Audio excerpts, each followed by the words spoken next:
yksi tärkeimpiä oivalluksia siinä paranemisessa olisi saada, että se ajatus siitä, että olen turvassa, kun näännytän itseäni ja kontrolloin kaikkea, että se on illuusio. Että oikeasti ihminen ei ole turvassa näiden oireiden avulla.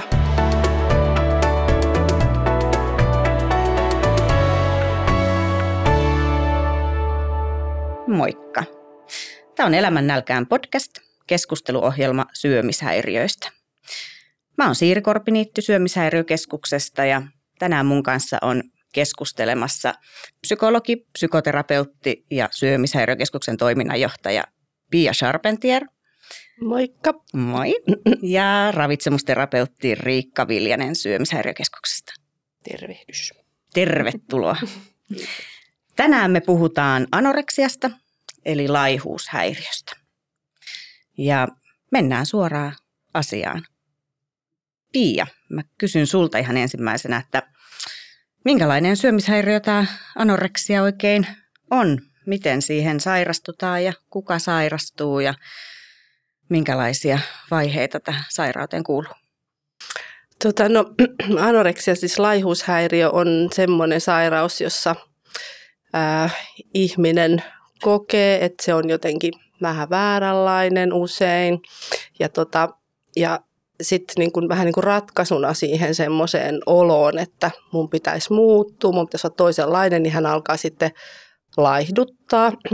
Eli niin kuin se ajatus on, että jos mun keho on tietynlainen, niin sitten mä oon hyväksyttävä. Ja usein se sitten menee niin kuin vähän liiallisuuksiin, eli se laihuus saa semmoisia äärimmäisiä muotoja ja se syöminen kapeutuu ihan semmoisella äärimmäisellä tavalla, että usein alussa jää pois herkut ja semmoiset niin kuin lihottavina pidettävät ruoka-aineet ja sitten se niin kuin usein kapeutuu ja siinä ohessa sitten paino laskee niin, että sitten kun anoreksiasta puhutaan, niin ollaan sitten jo vakavassa alipainossa. Ja usein sanotaan, tai ajatellaan yleisesti, että syömishäiriön sairastuu semmoiset tunnolliset tytöt, että enimmäkseen 90% sairastuneista on nuoria naisia ja heillä on usein tämmöistä vähän niin kuin perfektionistista luonteenlaatua. Usein on ollut aika lailla lapsesta asti jo vähän niin kuin semmoisia kilttejä tyttöjä ja et sitten kun se anoreksia tulee, niin siinä tulee helposti semmoisia isoja tunteenpurkauksia ja semmoista vihaisuutta ja tämmöistä, mikä voi sitten aika kovastikin yllättää sitten perheen. Että tavallaan oikeastaan se anoreksia tekee vähän niin kuin sen, että se luonnekin tietyllä tavalla muuttuu sen sairauden ajaksi. Ja tämä usein aiheuttaa sitten perheessä hyvinkin paljon semmoista niin kuin hankaluutta, ahdistusta. Se perhe-elämä helposti menee vähän raiteiltaan, että monta kertaa ihan saattaa olla, että niin kuin vanhemmillekin tulee sitten semmoisia niin kuin stressejä siitä tilanteesta, että saattavat joutua esimerkiksi sairaslomalle ihan, että se niin kuin helposti vaikuttaa ihan koko perheeseen. Mm. Niin sanoit, että sairaus vaikuttaa siihen niin kuin persoonallisuuteen, persoona saattaa muuttua, käytös muuttua. Minkälaisia muutoksia se laihuushäiriö aiheuttaa siellä niin kuin mielentoiminnassa? No silloin kun ihminen nälkiintyy, niin silloin ajattelu kapeutuu, hyvin ne tulee niin kuin sellainen mustavalkoinen ajattelu ja aika monilla käy silleen, että se ajattelu muuttuu hyvin semmoiseksi konkreettiseksi, että on vaikea nähdä kokonaisuuksia, on vaikea niin kuin arvioida omaa tilaa, vaan se menee hyvin semmoiseksi, niin kuin, eli tavallaan pystyy niin kuin ikään kuin käytännön tasolla, sääntöjen tasolla, konkretian tasolla ajattelemaan. Ja sitten tietysti anoreksia tai tämä nälkiintyminen tekee myös sen, että ahdistusoireet voimistuu, masennusoireet voimistuu. Eli jos siellä jotain tämän tyyppistä on siellä pohjalla, niin se usein sitten muuttuu vähän niin kuin räikeämmäksi.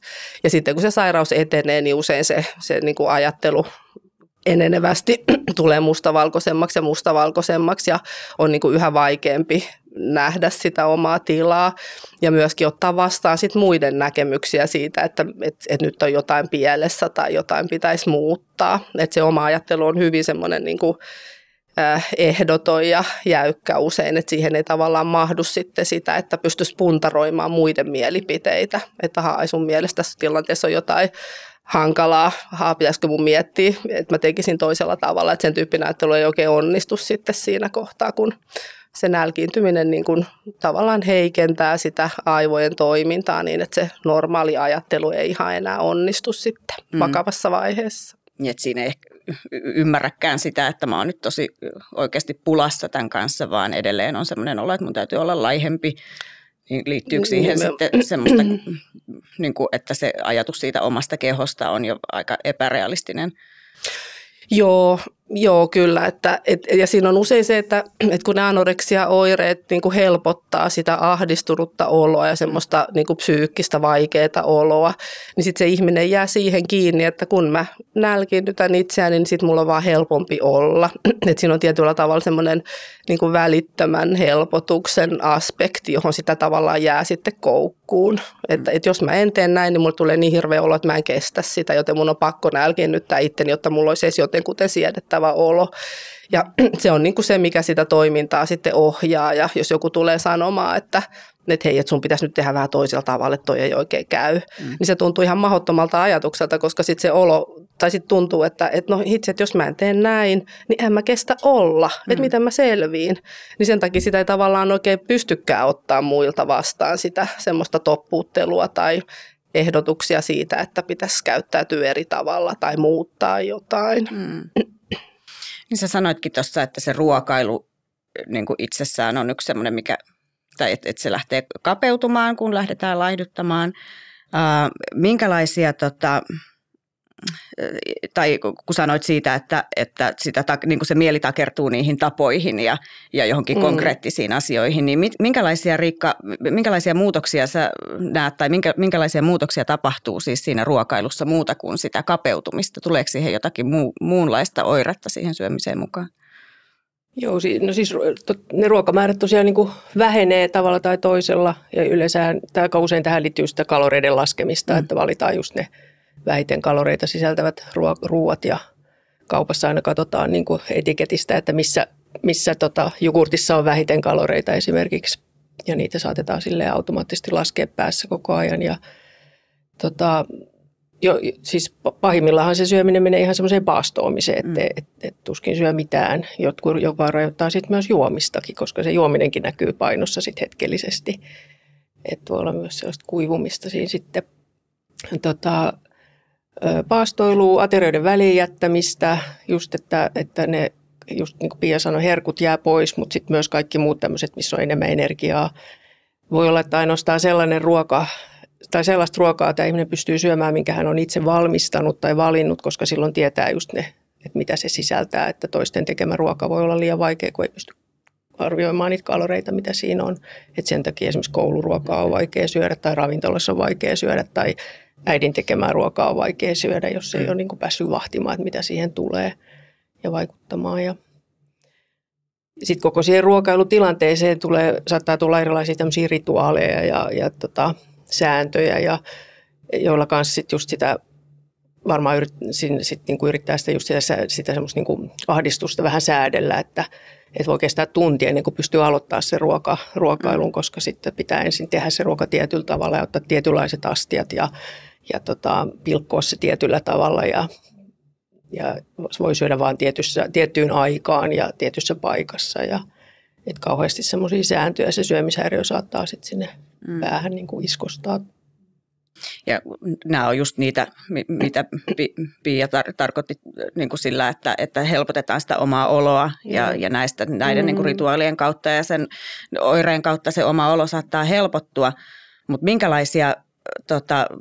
minkälaista kaikkea haittaa tästä sairaudesta sitten on, kun lähdetään liiallisesti rajoittamaan ja mennään sinne sairauden sääntöihin? Minkälaista vaaraa tästä on vaikka keholle? Keholle tietysti, kun me ihmiset ollaan tämmöisiä erilaisia koneita ja toimitaan polttoaineella, joka on sitä ruokaa. Eli ne kalorit on just sitä meidän polttoainetta, se ruoka. Niin koska meidän koko keho toimii sillä vaan, jos se saa sitä polttoainetta, niin se vaikuttaa ihan joka paikkaan niin kuin se vajaaravitsemus ihan niin kuin päästä varpaisiin. Jos aloitetaan vaikka pääpuolesta, niin tiedetään, ihmisten aivot surkastuu tai kutistuu. On mitattu niin kuin anoreksia sairastavien aivoja ja todettu, että ne pienenee, kutistuu. Sydämen toiminta heikkenee, voi tulla rytmihäiriöitä ja siis semmoisia niin kuin hengenvaarallisiakin tilanteita. Elimistö alkaa syödä, kun se ei saa sitä ravinnosta sitä energiaa, niin se alkaa käyttää omia lihaksiaan sitten niin kuin ravinnokseen. Ja koska sydänkin on yksi lihas, niin sekin just tosiaan heikkenee ja sen toiminta vaikeutuu. Ja sitten tosiaan just, että vaikka alun perin ehkä toivoi, että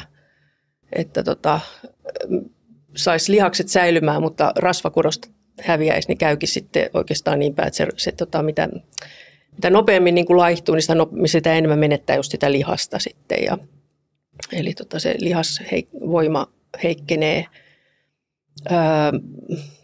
Vatsan toiminta häiriintyy, eli voi tulla erilaisia niin kuin vatsavaivoja, ummetusta, ripulia ihan laidasta laitaan. Sä voit täydentää sitten. Siis, niitä on niin pitkä lista, että ihan pahaa tekee. Kun elimistö ei saa sitten niin kuin rakennusaineita, niin luusto haurastuu. Ja siinä ei auta, että vaikka kuinka söisi kalkkia, niin kalkkitabletteja, niin jos ei se kroppa saa sitä energiaa, niin ei se pysty sitä luustoa sitten niin kuin uusimaan ja rakentamaan.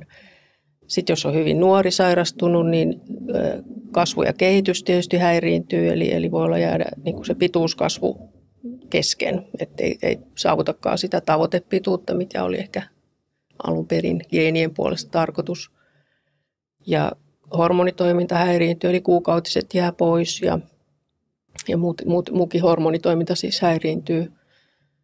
Elimistö menee säästöliekille, eli se on semmoinen elimistön tapa reagoida siihen nälkiintymiseen, eli se elimistö niin kuin tavallaan tulkitsee sen ruoan vähyyden siihen, että nyt on niin kuin tämmöinen niin kuin henkeä uhkaava nälänhätä tässä edessä ja sitten se semmoisia vähemmän tärkeitä elintoimintoja pistää sitten niin kuin pienemmälle tai lopettaa kokonaan. Esimerkiksi just ne kuukautisten poisjääminen on sellainen merkki, että kroppa on mennyt säästöliekille. Mutta se säästöliekki sitten ilmenee myös silleen vaikka, että palelee kauheasti koko ajan, koska se niin kuin ruumiinlämmön ylläpitäminen ei ole hengissä pysymisen kannalta niin oleellista. Sormet ja varpaat voi olla ihan jäässä ja kylmät ja siniset, koska sitä ääreisverenkiertoa sen ylläpitämistäkään ei niin elimistö ajattele, että se on niin tärkeää, että siinä sitten voi säästää. Verenpaine laskee, syke hidastuu ja kaikki toiminnot niin kuin hidastuu. Mutta sitten vielä se, mikä sitten usein niin kun niitä sairastuneita itseään niin kun, sitten huolettaa erityisesti, on sitten tämä, että miten se vaikuttaa siis siihen, niin kun siihen ulkonäköön ja ulkoiseen olemukseen. Eli jossain vaiheessa sairautta, niin hiukset saattaa lähteä, eli ne lähtee ihan semmoisena isoina tuppoina. Ja kynnet haurastuu ja iho kuivuu ja sitten voi tulla semmoista hentoa, semmoista untuvaa karvaa, voi tulla niin kuin etenkin poskia, selkää ja käsivarsiin. Eli sekin on semmoinen elimistön joku alkuperäinen tarkoitus ilmeisesti, että pitää sitä ihmistä sitten lämpimänä. Silmän aluset voi tulla tummiksi ja mennä vähän habitus semmoiseksi. Ja sitten tietysti, jos nämä kaikki niin kuin etenee, niin se koko ajan se ihminen menee niin kuin huonompaa kuntoon. Että osteoporoosi esimerkiksi sinänsä, eli tämä luun haurastuminen sinänsä jo niin kuin näkyy sitten enemmän tai myöhemmin siinä koko habituksessa just, että painuu kasvaa. Elämä myös kapeutuu tietysti hirveästi, kun on just näitä rituaaleja, että pitää se päivä miettiä alusta alkaen ja yleensä pitää olla hyvin kontrolloitu, mielellään toistuu hirveän samanlaisena joka päivä se elämä ja sitten se menee hyvin sillai kapeaksi ja tavallaan että oikeastaan se elämä jää elämättä ja sitten suoritetaan sitä turvallista rutiinia. Että se vähän niin kuin se elämä loppuu ja suorittaminen alkaa. Että se on hyvin semmoinen niin kuin, sit on turvallinen olo, mutta on vaikea oikeastaan ottaa vastaan sitten elämän kokemuksia. Että aika lailla kaikki yllättävä pelottaa ja sekoittaa sen rutiini ja tuntuu uhkaavalta ja sitten usein sitä päivää mietitään sillä tavalla, että pyritään välttämään kaikkia semmoisia kohtia ja tapahtumia, jotka vois aktivoida niitä pelkoja ja ahdistuksia. Ja sitten voi olla, että jää pois vaikka kavereiden kanssa kahvittelut ja ehkä sukulaisille kylään meno, kun ei voi syödä siellä sitten sitä kakkua tai lettuja tai näin. Että se saattaa mennä hyvin sillai kapeaksi, jossa vaan sitten eletään sitä turvallista suorittamista ja niitä rutiineja.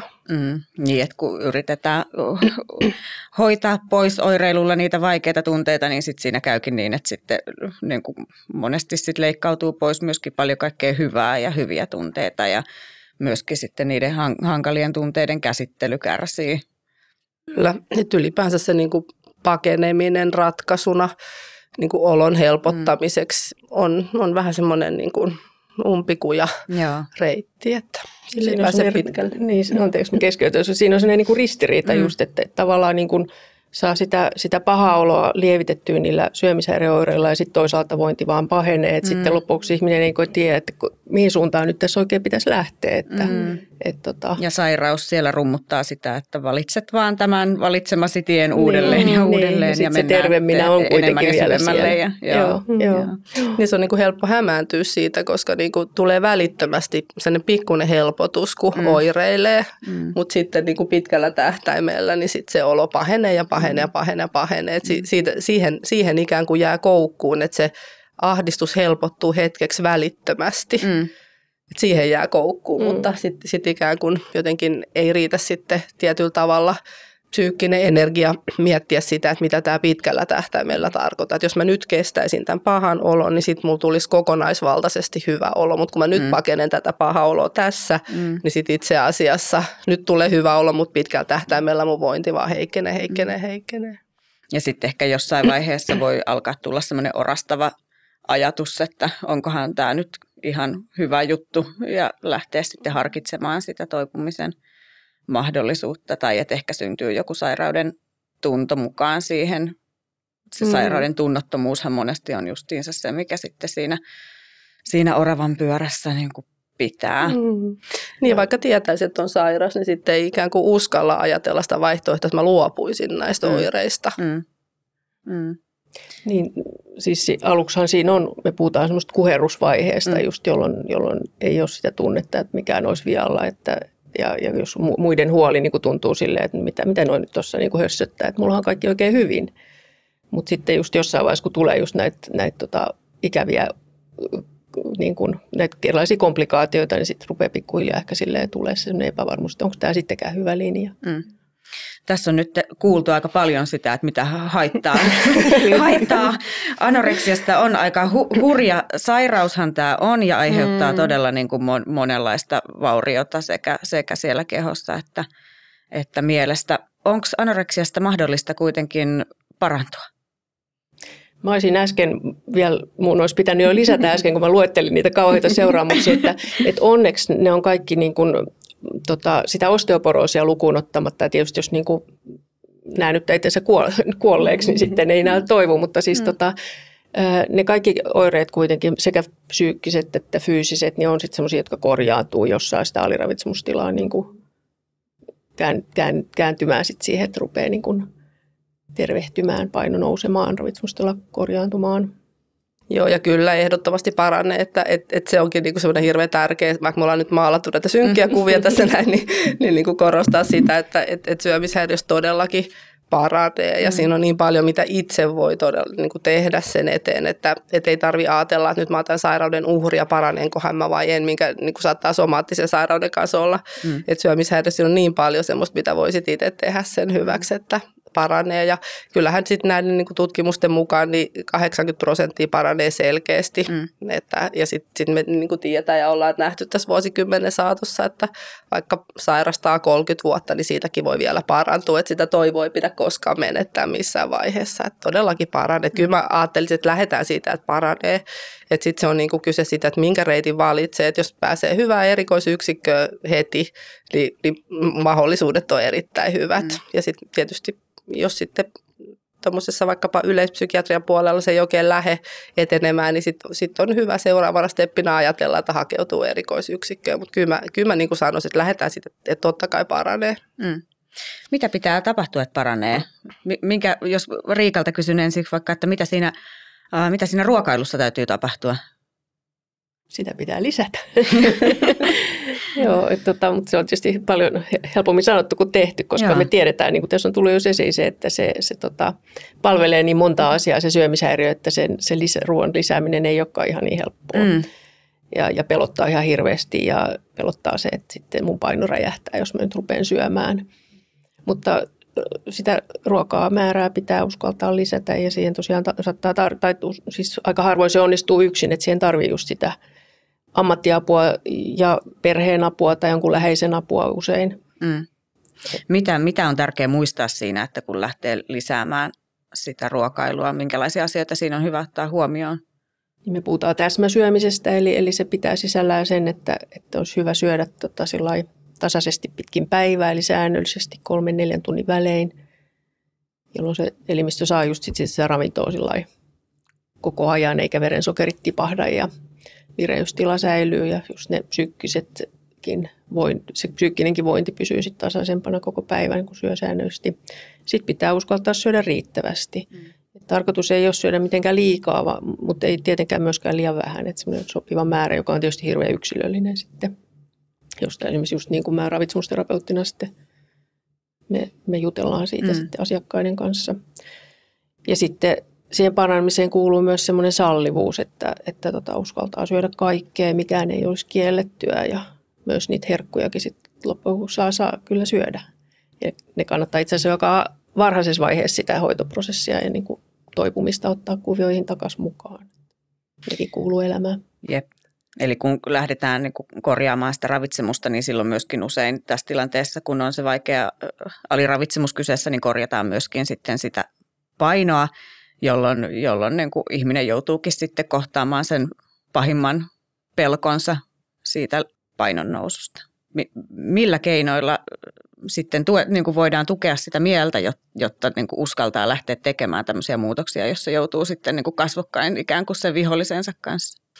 Siinä on niin kuin varmaan jotenkin yksi tärkeimpiä oivalluksia siinä paranemisessa olisi saada, että se ajatus siitä, että olen turvassa, kun näännytän itseäni ja kontrolloin kaikkea, että se on illuusio.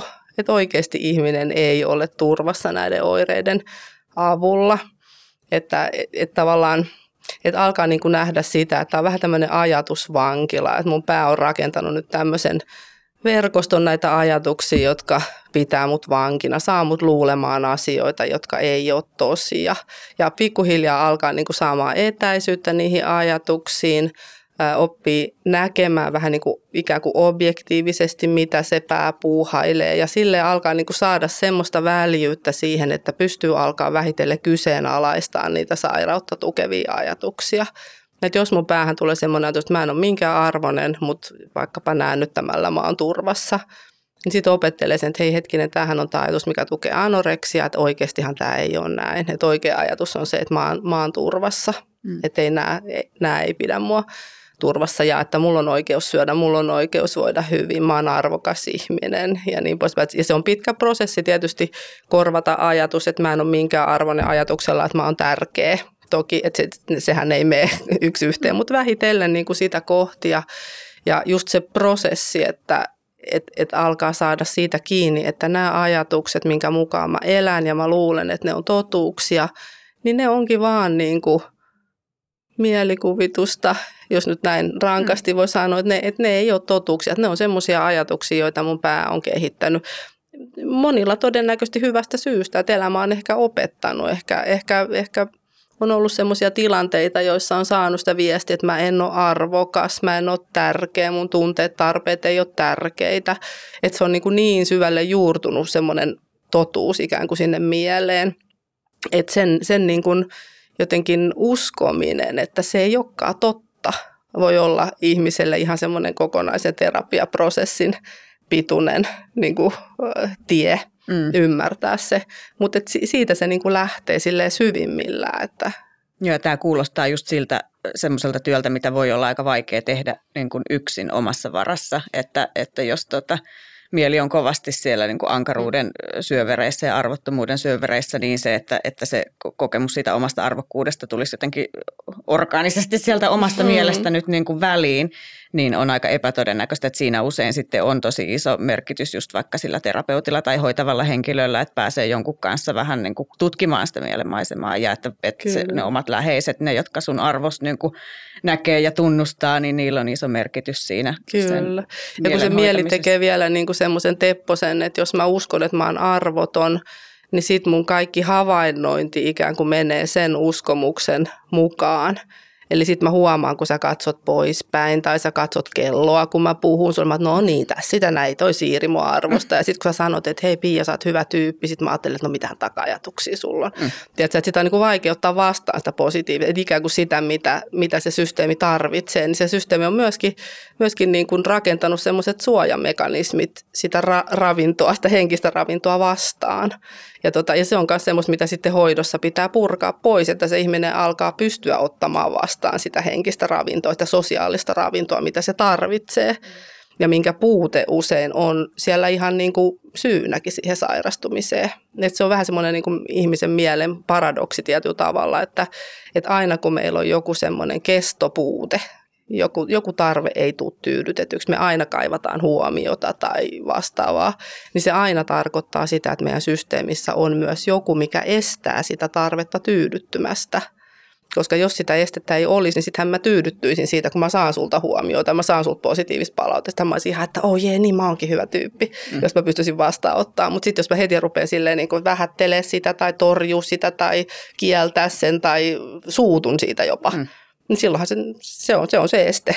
Että se on semmoista, mitä hoidossa sitten tutkitaan, että saadaan tavallaan sitä kauttakin niitä paranemisen esteitä sitten ikään kuin pois tieltä. Ja näitä esteitä on paljon myöskin niin kuin siinä niin kuin, ruokailun välissä myöskin. Ja mä ajattelin, että monesti siellä on usein kanssa semmoinen aika niin kuin ristiriitainenkin asetelma, että siellä saattaa olla samaan aikaan ajatus siitä, että mä en saa syödä, jotta mulle ei käy niin kuin huonosti, joka on sillä tavalla jotenkin jollain tavalla itseään niin kuin suojeleva ajatus, mutta siellä voi olla samaan aikaan semmoinen, että mä en ansaitse sitä ruokaa, että se syömättömyys toimii myöskin semmoisena itserankaisun välineenä, että tämmöisissä tilanteissa sitten niin kuin on hyvä just auttaa sitä ihmistä huomaamaan se, että siellä oman mielen sisällä on myöskin niin kuin aika niin kuin samaan aikaan olemassa vähän erilaisia niin kuin motiiveja, erilaisia ajatuksia ja löytää sieltä sitten se niin kuin sairauden tahto ja lähteä taistelemaan sitä vastaan. Siellä on tavallaan se uhri ja rankaisija ikään kuin, että et saa ja en ansaitse. Ja. Kun toi on just niin tärkeä pitkä prosessi toi niin kuin tämän mielen ajatusmaailman muuttaminen, niin se kanssa edellyttää, että ihminen on jo aika hyvässä ravitsemustilassa, että pystyy niin kuin käsittelemään niitä niin kuin vaikeita asioita ja hyötyy siitä terapiasta. Että ajatellaankin, että se toipuminen menee niin kuin sillä, että se ravitsemuskuntoutuminen tapahtuu niin kuin ensin ja sitten mennään siihen terapiaan. Että silloin ihminen pystyy myös niin kuin hyödyntämään tosiaan sen keskusteluavun. Mutta meillähän niin kun hoito on siellä syömishäiriökeskuksessa aika paljon sitä, että kuljetaan vähän niin kuin samanaikaisesti molemmilla kaistoilla, että aletaan jo aika varhaisessa vaiheessa niin kuin sen ravitsemuskuntoutuksen niin kuin rinnalla sitten puhua just niistä asioista, että mikä sua estää syömästä ja ihan jo siis semmoisia, niin kuin mitä on hyvä harjoitella, niin kuin semmoisia ahdistuksen hallintakeinoja, että mun ei tarvitse aina olla syömättä tai syödä liikaa, että mun olo helpottuu, vaan että olisi jotain niin semmoisia ei itsetuhoisia keinoja, joilla voi sit sitä oloa rauhoittaa. Ja mä ajattelin, että ihan sitä niin kuin tavallaan terapeuttista työskentelyä ei ehkä ihan kokonaan kannattaisi jättää siihen, kun ollaan tavallaan ns. Terveitä, vaan että terapioitahan on hirveän erilaisia, että on lapsille ja on vammaisille, joilla ei ole niin kognitiiviset taidot ehkä aikuisen tasolla. Samalla jossain anoreksiassa ne ei ole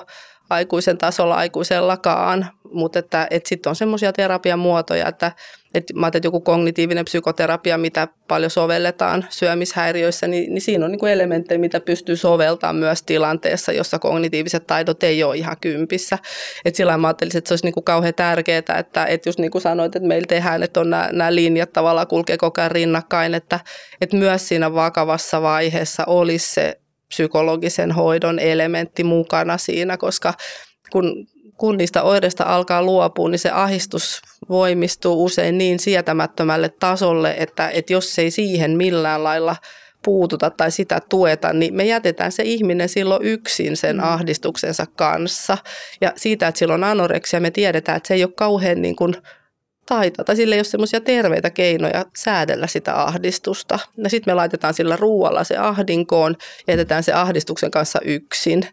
Niin me tavallaan niin kuin ajetaan hänet oirehtimaan, koska siinä kohtaa hänellä ei ole mitään muuta mahdollisuutta selviytyä siitä ahdistuksesta kuin se oireilu. Niin mä ajattelin, että se olisi niin kuin ihan hirveän tärkeää, että siinä olisi se psykologisen hoidon elementti, vaikka vähimmillään ihan semmoiset niin kuin konkreettisen tason ahdistuksen säätelykeinot, joita voi heti alkaa käyttää. Ihan vaikka se, että pitää jääpalapussia kädessä tai jäistä hernepussia ja ihan tämmöisiä niin kuin hyvin tämmöisiä simppeleitä, mihin ei tarvitse mitään syvällistä prosessointia. Että sillä se olisi niin kuin mun mielestä se jotenkin koko ajan, vaikka toinen on ihan älyttömän nälkiintynyt, niin aina muistettaisiin, että siinä on se psyykkinen sairaus ja se ei parane muuta kuin psyykkisillä keinoilla. Vaikka siinä on tämä konkreettinen eli tämä niin kuin kehon elementti, mikä sitten hoitavia henkilöitä helposti sokeuttaa ajattelemaan, että kun se konkreettinen puoli on hoidettu, niin homma on hoidettu. Ja sitten se kuitenkin se psyykkinen puoli rehottaa vielä ihan täysin niin kuin sen sairauden kourissa. Joo, ja tästä, mistä sanot, niin tulee mieleen esimerkiksi siis semmoinen, mitä valitettavan usein kuitenkin sitten tapahtuu, että laihuushäiriötä sairastava ikään kuin kieltäytyy hoidosta tai kieltäytyy ruuasta ja se tulkitaan motivaation puutteeksi, kun kysymys on kuitenkin siitä, että sä oot ihan jäätävän kauhun ja pelon äärellä ja sun pitäisi uskaltaa ja siinä kohdassa niin kuin kysymys ei ole useinkaan siitä, että etkö sä haluaisi, vaan enemmän siitä, että ja sitten hoitavat henkilöt helposti jättää sen ihmisen yksin sen kauhunsa kanssa. Sanoo vaan, että sun pitää nyt alkaa syödä tai sä et ole motivoitunut. En mä tiedä, kuinka moni meistä olisi motivoitunut tekemään yksin sitä asiaa, mikä meitä eniten pelottaa tässä maailmassa, joka me luultaisiin, että tähän kuolee. Mä itse usein, kun mä pidän luentoja, mä kysyn usein yleisöltä, että mikä sulla olisi semmoinen asia, joka sua pelottaisi niin paljon, että sä melkein mieluummin kuolisit, kun teet sen. Mä ajattelin, kun mulla on joku niin kuin lentokoneesta hyppääminen vaikka tai joku se, mitä mä en niin kerta kaiken. Jos joku sanoo, että nyt meet hyppää tai sitä, että on motivoitunut tai jotain. Niin mä olisin, no justiinsa, no en sit ole, mutta en hyppää. Niin ja tuossa varmaan vähintäänkin tarvii sen, että joku vakuuttaa sut siitä, että se on turvallista. Nimenomaan. Tandemhyppy, 1000 hyppyä takana, laskuvarjo varmasti aukeaa. Se, mihin me laskeudutaan, on niin kuin aika hyvä mesta. Että todellakin pitäisi tietää ja luottaa siihen tyyppiin. Ja selvinnyt siitä hengissä. Just näin. Ja just, että se, jonka kanssa hyppää, niin tietää, että se kyllä niin kuin osaa sen homman. Jep. Ja se ymmärtää tämän. Ja jopa osaa ehkä vähän sitten auttaa mua siinä mun pelkoni kanssa. Että jos sitä miettii niin kuin sitä kautta, että kuka meistä hoitavista henkilöistä menisi tekemään jotain ihan jäätävän pelottavaa yksin. Sitten joku on siinä, että nyt teet kyllä. Se on aika hurja ajatus kyllä. niin en mä usko, että meistä kukaan oikein pystyisi siihen. Että miksi me sitten vaaditaan, että anoreksia sairastava pystyisi siihen. Mistä sen sitten tietää, että niin kuin parantumista alkaa tapahtumaan, jos paraneminen kuitenkin on mahdollista? No ainakin semmoiset selkeät jotenkin ilahduttavat merkit on ne, että kun sen sairastavan puheessa alkaa tulla semmoista elämää, semmoista innostusta, hei mä haluaisin tehdä hei mä haluaisin mennä opiskelemaan että sieltä tulee niinku semmoista innostusta tehdä asioita, jotka ei liity syömishäiriöön, jotka ei edistä energian kulutusta, vaan oikeasti se motiivi on niin kuin se, että hei mä oon jotenkin innostunut ja kiinnostunut, mä haluun. Että semmoinen, että se elämä alkaa jotenkin niin kuin loistaa sieltä rakosista. Se on ehkä, ja sitten musta tuntuu, että semmoiset, että ahdistuskohtaukset menee nopeammin ohi, Niitä ei jäädä enää kantamaan sitä ahdistavaa ajatusta niin pitkäksi aikaa. On just sitä väljyyttä, että osataan katsoa sitä omaa mieltä, osataan niin kuin huomata, että tämä ajatus onkin nyt semmoinen, mikä tukee mun sairautta eikä mun paranemista. Osataan tehdä valintoja, että kun mun tulee sairas ajatus, mä en välttämättä anna sen näkyä mun toiminnassa, vaikka se mun päähän tuleekin, mä en muuta sitä toiminnaksi. Ja sitten on semmoinen tietynlainen kanssa niin kuin ilahtuminen siitä, että mä pystyin vastustamaan sitä sairautta, eikä huono omatunto siitä, että vastusti sitä sairautta. Sen tyyppisiä tulee mieleen. Ja sitten tietysti se ravitsemustila korjaantuu, eli paino normaalistuu ja se ihminen niin kuin ihan sille ulkoisesti näkee, että hän kukoistaa, että siis, että just, että tukka ei enää ole veltto ja kiiloton ja harva vaan kiiltää ja on kaunis ja siis no nämä on nyt tämmöisiä ulkoisia juttuja, mutta siis, että yleensä ihmiset itse niin kuin arvostaa siis sitä, että just, että kun se olemuskin jotenkin sitten silleen tervehtyy. Ja sehän, että jos paino on normaalistunut, niin sehän ei suinkaan ole siis se merkki, että no niin, nyt hän on parantunut, vaan siinä on just tämä muu elämä, se sosiaalinen elämä, että jaksaa taas tavata kavereita, haluaa tavata kavereita ja treffailla ihmisiä ja käydä kouluun, pystyy opiskelemaan, käymään töissä, miettiä ehkä perheen perustamista. Kiinnostuu justiin niin kuin potentiaalista kumppaneista. Niin parisuhteen alkaminen. Ja se on tervehdyttävää, kun löytää kumppanin. Se on semmoinen ihmelääke. Niin, se on totta, joo, kyllä. Niin, siinä se vähän joutuu se syömishäiriö astumaan niin kuin syrjään tekemään tilaa sille. Niin, se on nimenomaan, että se syömishäiriöhän on ollut se kumppani siinä sitten niin kuin kuukausia, ehkä vuosia. Niin. Se ei ole enää niin tärkeä, sen anoreksian sanat ei ole enää niin, niitä ei kuunnella niin tarkasti, kun siinä on se rakkaan sanat siellä toisella puolella. Niin, ja ne ajatuksethan on semmoisia, mitkä saattaa siellä, niin kuin vaikka toipuminen olisi niin kuin kehossa mennyt jo niin kuin hyvälle mallille ja syöminen alkaa jo näyttäytyä normaalilta ja se sairaus ei sillä tavalla niin paljon säätele enää elämää. Niitä ajatuksia saattaa niin kuin pitkäänkin vielä sieltä putkahdella, erityisesti semmoisissa tilanteissa, joissa se sairaus on yleensä niin kuin tottunut tarttumaan ohjaksiin. Mutta sitten pikkuhiljaa ne niin kuin jotenkin just miten sä kuvaat, niin menee sinne niin kuin taka-alalle tai vaimenee, että ne saattaa ja edelleen kuulua toiminnaksi. Sieltä. Se on se oleellinen, että niitä ajatuksia saa olla, kunhan ei toimi niiden mukaan. Se on se oleellinen. Just näin. Joo. Siinä kohtaa, kun ravitsemustila alkaa olla jo niin kuin mallillaan ja syöminen sujuu jo niin kuin ilman isompia pelkoja, monet kuvaa myöskin semmoista vaihetta, että tulee semmoinen niin kuin pohjattoman nälän tunne jossain toipumisen vaiheessa. Mistä se kertoo ja miten siihen kannattaisi suhtautua?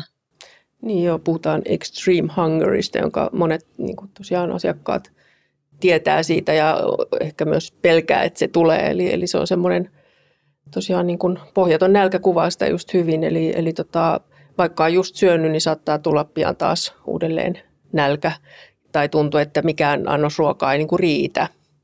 Mutta se kertoo just siitä, että sen taustalla on se sellainen pitkään jatkunut nälkiintyminen, että keho on ihan niin kuin fysiologisesti siis niin kuin ollut niin vakavassa aliravitsemustilassa ja haluaa korjata itseään ja se herättää sitten semmoisen nälän tunteen ja siihen kannattaa vastata. Eli se niin kuin, tai luottaa siihen, että mä saan ja mun täytyy nyt syödä ja se on sitten semmoinen niin kuin kans ohimenevä vaihe, että se ei tule niin kuin pysyväksi tai jää päälle. Et monihan siinä vaiheessa siis pelästyy, että okei, että nyt kun mä sitten niin kuin sairastun ahmintahäiriöön, että mä rupeankin ahmimaan, mutta kyse ei siis ole ahminnasta, vaan siis ihan siitä, että se elimistö tarvitsee sitä ravintoa siinä vaiheessa niin kuin tavallista enemmän. Ja siihen liittyy myös siis se semmoinen pointti, että kun niin kuin sä sanoit, niin se usein tulee niin kuin siinä vaiheessa, kun alkaa jo toipua. Eli sä oot jo jollain lailla niin kuin antanut itsellesi myös luvan syödä, niin siinä on myös vähän sitä, että pitkästä aikaa on taas lupa syödä, niin sitten se niin kuin tällä ihan ajatuksenakin on jotenkin niin ihana, niin se niin kuin ruoka myös houkuttaa enemmän ja sen nälän tunnekin on niin kuin herännyt siellä jos sitä ennen on ehkä pitkään vähän niin kuin kieltänytkin itseltään tuntemasta nälkää, niin kun se herää, niin se voi ilmetä myös tällainen. Niin sitten potilaat usein ihmettelee, että kun on niin kuin vatsa on täynnä ja silti vaan tekee mieli syödä ja syödä ja syödä, niin mä usein sanon, että se on niin kuin silleen, että sun vatsa on täynnä, mutta sun keholla on nälkä edelleen. Että se niin kuin kaikki aivot, kaikki sisäelimet, ne tarvitsee sitä ravintoa, että sitten vaan heti lisää, kun vatsa sallii. Joo. Joskus voi olla kyse siis siitäkin, että on sellainen niin kuin mielikuva, että mä syön jo niin kuin riittävästi, mutta sitten kun sitä katsotaan yhdessä sitä ruokaa, niin se voi olla niin kuin aika tämmöistä kasvisvoittosta. Että siellä ja sitten, että just maha täyttyy ehkä niin kuin tämmöisillä siis kalorittomilla juomilla ja tällaista, niin että sitä on niin kuin näennäisesti syönyt itsensä kylläiseksi, mutta oikeasti se ruoan niin kuin ravintosisältö onkin ollut liian niin kuin köyhää. Niin silloin sitten tarvii vaan lisätä sinne ruokaan niin kuin niitä hiilareita ja rasvoja ja semmoista niin kuin energiapitoisempaa ruokaa. Joo, ja se, että jos siihen niin kuin nälkään ei uskalla lähteä vastaamaan, jos se niin kuin pelko estää, niin siinä helposti käy sitten niin, että mennään vähän niin kuin taaksepäin siinä toipumisessakin. Niin, että siinä voi joutua sitten semmoiseen uuteen. Niin kun, tai siis, että jos alun pitää pelkästään sitä, että nyt mä rupean ahmimaan, niin se, että niin kun reagoi siihen kovaan nälkään sillä, että rupeakin taas kontrolloimaan syömistä ja rajoittamaan syömistä, niin se itse asiassa niin kun sit voi aiheuttaakin oikeasti sitä ahminta tai nostaa sitä ahmintariskiä. Just näin, että sitä ei pitäisi pelästyä sitä suurta nälkää, mikä siinä tulee, kun keho tarvitsee sitä ravintoa. Mä ajattelin, että meidän hoitavien henkilöiden niin kuin tärkeä tehtävä on just rauhoitella sitä. Ja että hoitavat henkilöt mun mielestä ei ikinä saisi sanoa, että varo nyt, että se ei mene ahmimishäiriöksi tai bulimiaksi. Että sitähän niin kuin usein kuulee, että potilaille sanotaan.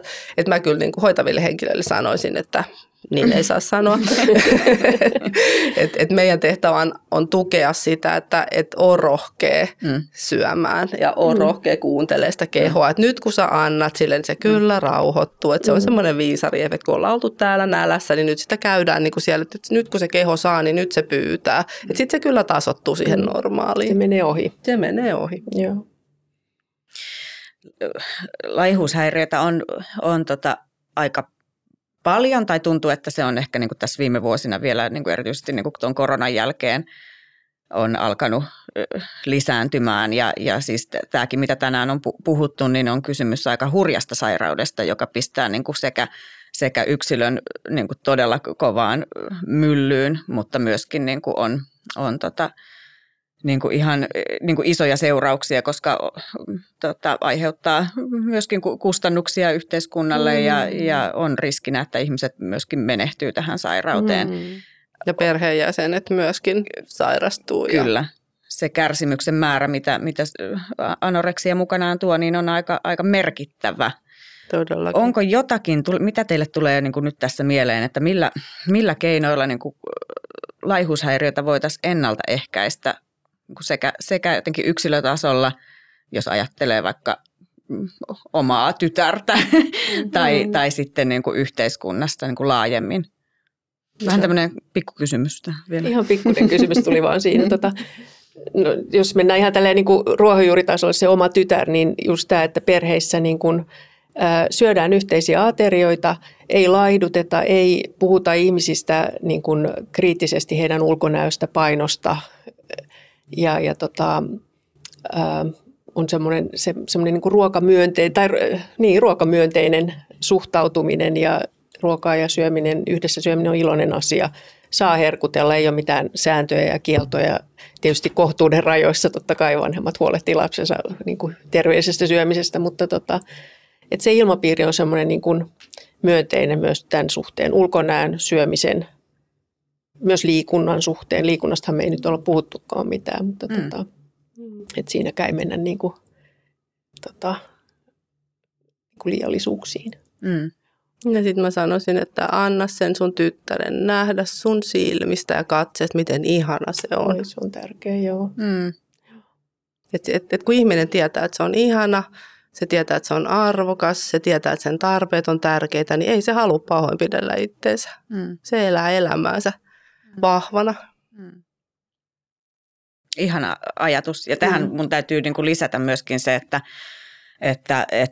anoreksia ei suinkaan toki ole pelkästään näiden tyttärien riski, vaan myös yhtä lailla ne pojat ja kaiken sukupuoliset on siinä samassa riskissä, että ihan riippumatta siitä oman lapsen sukupuolesta, niin se ihanuus on heissä.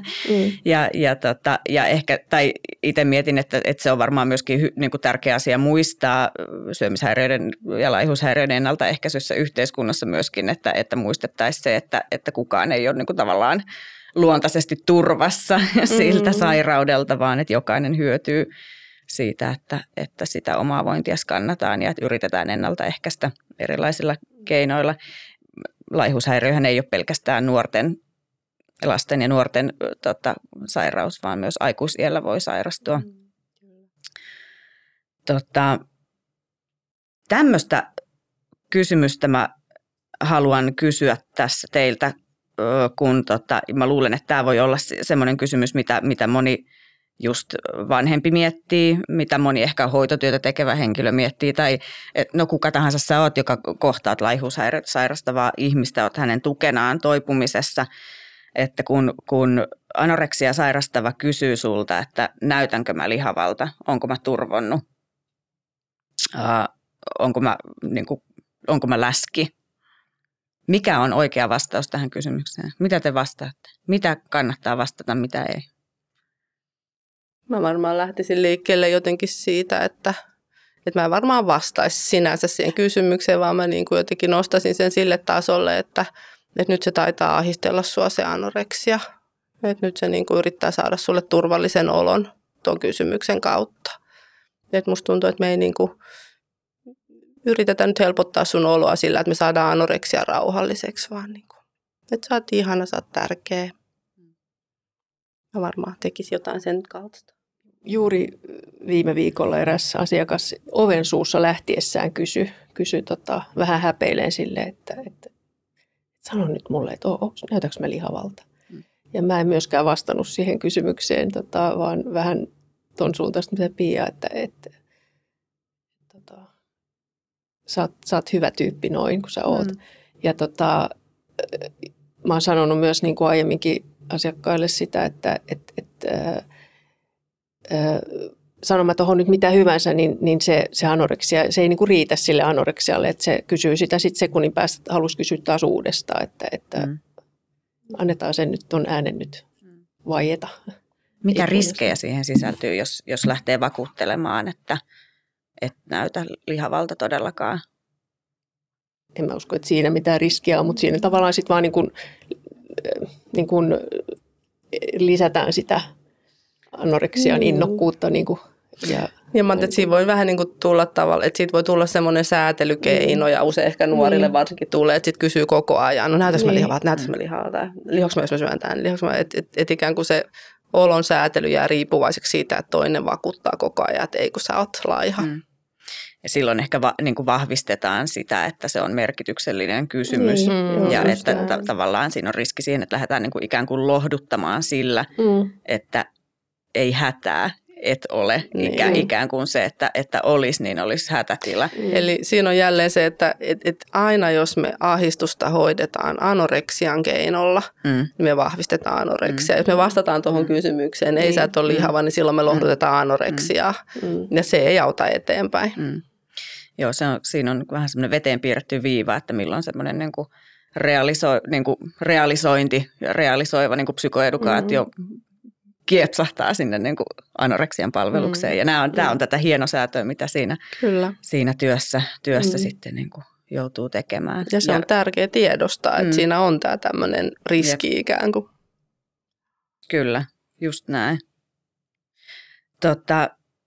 Toinen semmoinen kysymys, mitä vanhemmat varmaan miettii, ehkä läheiset miettii hyvin usein, ja tätä en malta olla kysymättä myös tässä teiltä, että mitä tehdä sitten, jos anoreksiaan sairastunut lapsi tai muu läheinen, niin kieltäytyy menemästä hoitoon? No jos on nuori, alaikäisen kohdalla se on tietysti vähän helpompaa kuin täysikäisen kohdalla, että jos ollaan varsinkin jos ollaan hengenvaarallisessa tilanteessa, niin kyllä mä lähtisin siitä, että silloin täytyy mennä sen mukaan, mikä on sen lapsen terveydelle niin kuin parasta. Ja silloin vanhemmat joutuu ottaa semmoisen roolin, että he päättää, miten tämä tehdään. Ja jos nuori sitten ihan niin kuin raivoisasti kieltäytyy, niin sitten ihan niin kuin tämmöistä virka-apuakin voi siihen hakea sitten, että saadaan hoitoa. Totta kai aina ilman muuta, se on tietysti äärimmäinen keino, että totta kai aina lähdetään liikkeelle, että yritetään puhua ja yritetään suostutella, että se menisi vapaaehtoisesti.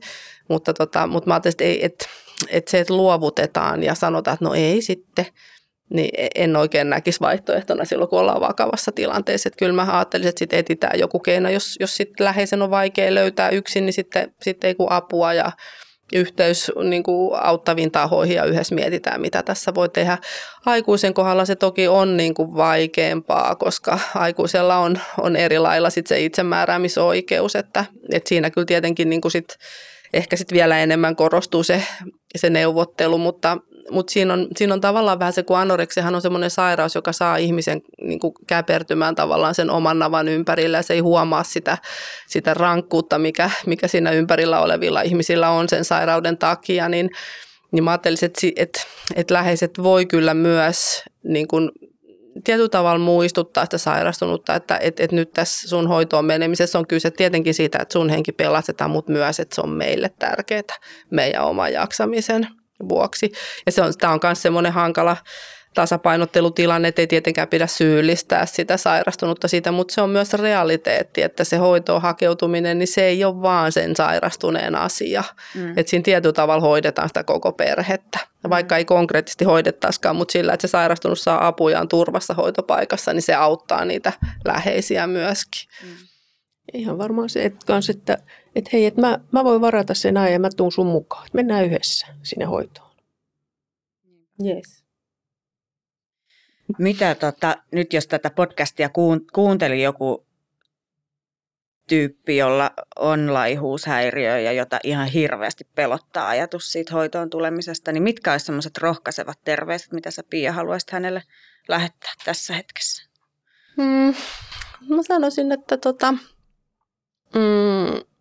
että ehkä eka steppi voisi olla, että jos se rohkeutta on vaikea löytää, niin vaikka ottaisi sen nimettömän puhelun vaikka meidän palvelevaan puhelimeen ja ihan vaan kysyä, mitä mulle tapahtuu, jos mä menen hoitoon.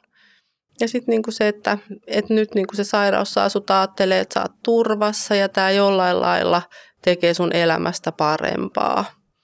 Mutta se ei ole totta, vaan niinku se paraneminen on se, joka niinku oikeasti saa sen elämänlaadun kukoistamaan ja saa sut voimaan hyviä, joka on oikeasti sitä turvallista, että sitä kannattaa lähteä tavoittelemaan ja että anoreksiasta paranee kyllä, kun vaan niin kuin ottaa vastaan hoitoa ja rohkenee lähteä sille tielle. Riikka, sulta mä haluaisin kysyä vielä tähän loppuun semmoisen kysymyksen, että jos ajatellaan, että vaikka tämä sama tyyppi, jolle Pian terveiset lähti, niin ajattelee omasta kehostaan sillä lailla, että joo, kyllä mä ymmärrän, että teidän muiden kehot tarvii ruokaa, mutta ei mun keho, mun keho on niin kuin poikkeuksellinen tai että mun keho hylkii ruokaa tai että on joku uskomus siitä, että mulle se ruoka ei ole elinehto, niin millä lauseella sä vakuuttaisit hänet siitä, että syödä kuitenkin kannattaa? Niin mä korjaisin, että ehkä se ajatus, että mun kehoni hylkii ruokaa, vaan että se lihottaa jotenkin herkemmin tai enemmän tai ei tarvitse sitä ruokaa. Että se toimii ihan hyvin niinkin, että mä juon lasillisen vettä päivässä. No mä varmaan ottaisin puheeksi sen, että toi kuulostaa siltä, että se on nyt se syömishäiriö, joka ajattelee noin. Mutta että sun keho toimii ihan samalla lailla sillä ruoalla. Se ruoka on se meidän polttoaine, niin kaikki sun elintoiminnot tarvii sitä polttoainetta, eli sitä ruokaa, että se koko elimistö kulaisi. Hengitys hengittää, sydän lyö, keuhkot pumppaa ilmaa, tukka kasvaa ja niin päin pois. Ne kaikki se tarvii, siihen kuluu energiaa, eli ruokaa. Näin se vaan on. Eli se laihuushäiriö on myöskin taitava puhumaan puuta heinää. Se on erittäin taitava siinä. Hei, kiitos Pia ja Riikka lämpimästi tästä podcast-jaksosta. Kiitos. Kiitos.